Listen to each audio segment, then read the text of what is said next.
Hizb ut Tawheed, Hizbut Tawheed, Hizbut Tawheed, Hizbut Tawheed, Hizbut তাওহীদ।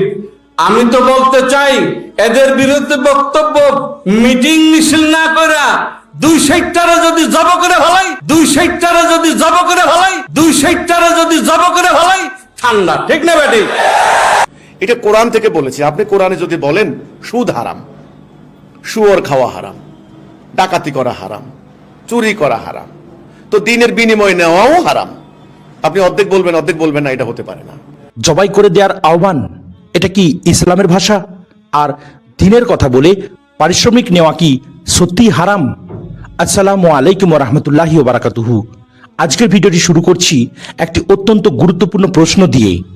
একজন প্রবীণ আলেম প্রকাশ্যে বলছেন কোনো সংগঠনের 2-1জনকে ধরে প্রকাশ্যে জবাই করে দেওয়া উচিত, মিটিং মিছিলের দরকার নেই। অন্যদিকে সেই সংগঠনের নেতা দাবি করছেন বাংলাদেশের কিছু আলেম ওয়াজ নসিহত, ইমামতি ও দ্বীনি কাজের বিনিময়ে টাকা নিয়ে ধর্ম ব্যবসা করছেন। তিনি বলছেন কোরআন হাদিসে দিনের বিনিময়ে টাকা নেওয়ার অনুমতি নেই।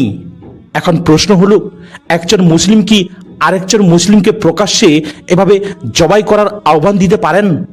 আর দ্বীনি কাজের বিনিময়ে পারিশ্রমিক নেওয়া কি সত্যি হারাম? আসুন কোনো ব্যক্তির পক্ষ না নিয়ে কোরআন, সহিহ হাদিস এবং নির্ভরযোগ্য ফিকহি ব্যাখ্যার আলোকে বিষয়টি বুঝি। প্রথম বিষয়, জবাই করে দেওয়া উচিত, এ ধরনের বক্তব্য ইসলামে গ্রহণযোগ্য কিনা। ইসলাম ন্যায় বিচারের ধর্ম।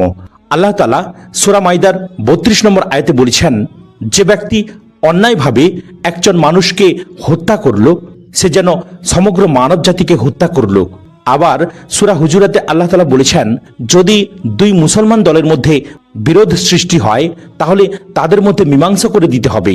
অর্থাৎ ইসলাম কোথাও বলে না মতবিরোধ হলেই মানুষ হত্যা করো। রাসূলুল্লাহ সাল্লাল্লাহু আলাইহি সাল্লাম বলেছেন, মুসলিমকে গালি দেওয়া ফাসিকি আর তাকে হত্যা করা কুফরির ন্যায় গুরুতর অপরাধ। সহিহ বুখারী এবং সহিহ মুসলিমের হাদিস। খেয়াল করুন ভাইরা, এখানে রাসূলুল্লাহ সাল্লাল্লাহু আলাইহি সাল্লাম কত কঠোর ভাষায় মুসলিমের রক্তের মর্যাদা তুলে ধরেছেন। কেউ ভুল করলে, বিভ্রান্তি ছড়ালে, এমনকি গুরুতর অপরাধ করলেও তার বিচার করার দায়িত্ব আদালত ও রাষ্ট্রের। ব্যক্তি বা জনতা নিজের হাতে আইন তুলে নিতে পারে না। সুতরাং প্রকাশ্যে কাউকে জবাই করে দেওয়া উচিত, এ ধরনের বক্তব্য ইসলামের দাওয়াতের ভাষা নয়। আমরা ব্যক্তির নাম নয়, নীতির কথা বলছি। আর দ্বিতীয় বিষয় কি, দিনের কথা বলে টাকা নেওয়া কি হারাম? এবার আসি আরেকটি আলোচিত বিষয়ে। কেউ কেউ বলেন ওয়াজ করে টাকা নেওয়া হারাম, ইমামতি করে বেতন নেওয়া হারাম, কোরআন শিখিয়ে পারিশ্রমিক নেওয়া হারাম। কিন্তু এই বিষয়টি এত সহজ নয়। রাসূলুল্লাহ সাল্লাল্লাহু আলাইহি সাল্লামের যুগে একদল সাহাবী এক গোত্রপ্রধানকে সূরা ফাতিহা পড়ে ঝাড়ফুঁক করেন। সুস্থ হওয়ার পর তারা পারিশ্রমিক হিসেবে কিছু ছাগল পান। সাহাবীরা দ্বিধায় পড়ে গেলেন। রাসূলুল্লাহ সাল্লাল্লাহু আলাইহি সাল্লামের কাছে এসে যখন তারা এই কথাটা বললেন, তখন তিনি বললেন, আল্লাহর কিতাবের বিনিময়ে পারিশ্রমিক নেওয়ার সবচেয়ে বেশি অধিকার তোমাদের রয়েছে। সহিহ বুখারীর হাদিস। এই হাদিসের ভিত্তিতে অধিকাংশ ফকিহ বলেছেন, কোরআন শিক্ষা, ইমামতি, আজান এবং অন্যান্য দ্বীনি সেবার জন্য পারিশ্রমিক নেওয়া বৈধ হতে পারে, বিশেষ করে যখন এগুলো মানুষের পূর্ণকালীন দায়িত্ব হয়ে যায়।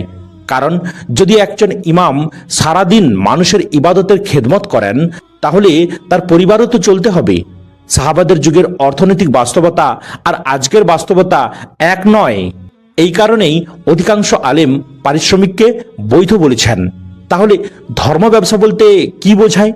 এখানে একটি বড় পার্থক্য আছে ভাইরা। পারিশ্রমিক নেওয়া আর ধর্ম ব্যবসা করা এক জিনিস নয়। ধর্ম ব্যবসা তখনই হয় যখন কেউ আল্লাহর সন্তুষ্টির পরিবর্তে কেবল টাকা, জনপ্রিয়তা বা ক্ষমতার জন্য দিনকে ব্যবহার করে। অর্থাৎ যখন আপনি আপনার প্রয়োজন অনুসারে বেশি টাকা নিচ্ছেন, যখন সত্য গোপন করা হয় দুনিয়াবী স্বার্থে, তখন ধর্ম ব্যবসা বলা হয়। যখন অর্থের জন্য হালালকে হারাম বা হারামকে হালাল বলা হয়, তখন ধর্ম ব্যবসা করা হয়। যখন অতিরিক্ত টাকা নিচ্ছেন, তখন ধর্ম ব্যবসা বলা হয়।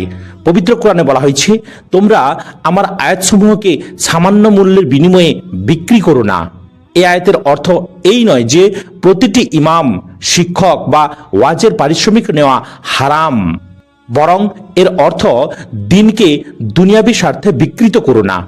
এখানেই পার্থক্য। আমাদের করণীয় কি? যদি কোনো আলেম ভুল বলেন, প্রমাণ দিয়ে উত্তর দিন। যদি কোনো বক্তা বিভ্রান্তি ছড়ান, কোরআন ও সুন্নাহ দিয়ে তার ভুল ব্যাখ্যা করুন। যদি কোনো সংগঠনের আকীদা ভুল হয়, জ্ঞান দিয়ে মানুষকে সতর্ক করুন। কিন্তু হত্যা, জবাই, রক্তপাত বা সহিংসতার ভাষা ইসলামের ভাষা নয়। রাসূলুল্লাহ সাল্লাল্লাহু আলাইহি ওয়াসাল্লাম মক্কায় বছরের পর বছর অপমানিত হয়েছেন। তার গলায় উটের নাড়ি ভুড়ি ফেলা হয়েছে, তাকে পাথর মারা হয়েছে, কিন্তু তিনি কখনো জনতাকে একথা বলেননি, ওদের ধরে জবাই করে দাও। বরং তিনি মানুষকে হেদায়েতের দাওয়াত দিয়েছেন। পরিশেষে বলি, আজ আমাদের সমাজের বড় সমস্যা কি জানেন? একদল মনে করে যে আমার সঙ্গে একমত নয় তাকে শেষ করে দিতে হবে, আর একদল মনে করে যে পারিশ্রমিক নেয় সেই ধর্ম ব্যবসায়ী। কিন্তু ইসলামের শিক্ষা এর চেয়ে অনেক গভীর। ইসলাম ন্যায় বিচার শেখায়, ইসলাম প্রমাণ শেখায়, ইসলাম ভারসাম্য শেখায়।